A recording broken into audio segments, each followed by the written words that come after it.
मैं जी। एक आखिर में एक सवाल पूछना चाहती हूँ। आप बिल्कुल ठीक कह रही हैं और आपने बहुत एक लोनली बैटल, एक बहुत ब्रेव बैटल फाइट की। लेकिन संक्षेप में मुझे बताइए, आपकी और मेरी इस पे काफी बात हो चुकी है कि आपकी बेटी को पूरे देश ने निर्भया बोला, लेकिन मुझे वो दिन याद है जंतर मंतर पे आप और मैं स्टेज पे इकट्ठे थे और आपने कहा मेरी बेटी का नाम ज्योति था। लोगों को ये भी समझना चाहिए कि वो एक मूवमेंट नहीं, वो एक लड़की भी थी।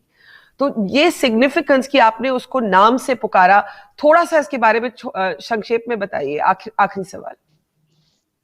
जी, मैं आज भी कहती हूँ, और पहले भी जब हमारी घटना हुई तभी भी हमने कहा, हम शुरू में ही कहे कि हमारी कौन सी गलती है, हमारी बेटी की क्या गलती थी कि वो देर रात बाहर थी।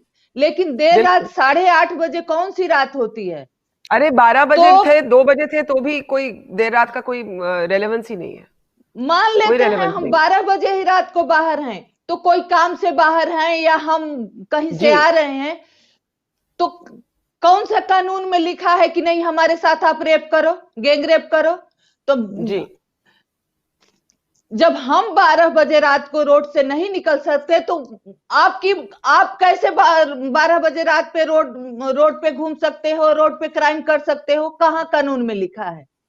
तो हम्म। मैं इसलिए कहती हूँ कि हमें मुंह छिपाने की जरूरत नहीं है। जिसके साथ बिल्कुल। क्राइम हो रहा है उसको मुंह छिपाने की जरूरत नहीं है, क्योंकि मुंह छिपाना ही क्राइम को बढ़ावा देना है।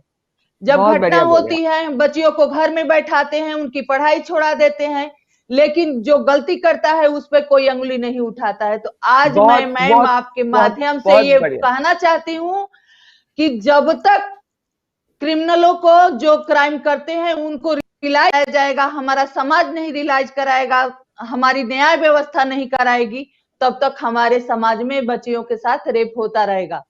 जब तक वो मुजरिमों को रियलाइज नहीं होगा कि नहीं उन्होंने गलती की हो, क्योंकि वो गलती भी करते हैं, खुले घूमते भी हैं, उनको सपोर्ट मिलता है कि वो लड़के हैं, उनसे गलती हो गई। लड़के हैं तो उनसे गलती हो गई, हमारा कोई अधिकार नहीं है, हमारा कोई अधिकार नहीं है कि हम अपने आप से जिंदगी जिए, हम इज्जत से ओके। कहीं आए जाए। आप तो आप कहीं ना बहुत कहीं ये हमारी समाज की सोच है, छोटी बिल्कुल। सोच अनाशा है, जो जी, कहता है कि बच्चियां घूम रही हैं। I want to just say to you, more power to you. आपको और शक्ति मिले, जिस जो शक्ति आपने दिखाई 8 साल, और आपने अपनी बेटी के लिए लड़ी। अब आप बाकी बेटियों के लिए लड़ते रहिए और हम आपके साथ खड़े रहेंगे। Thank you so much Asha Devi, Nirbhaya's mother. We're looking back at that moment 2 days before this date, 8 years before, that jolted a country. But guess what? The data tells you not that much has changed at all. Asha ji, बहुत बहुत नमस्कार, thank you, धन्यवाद, and keep strong. It's time now.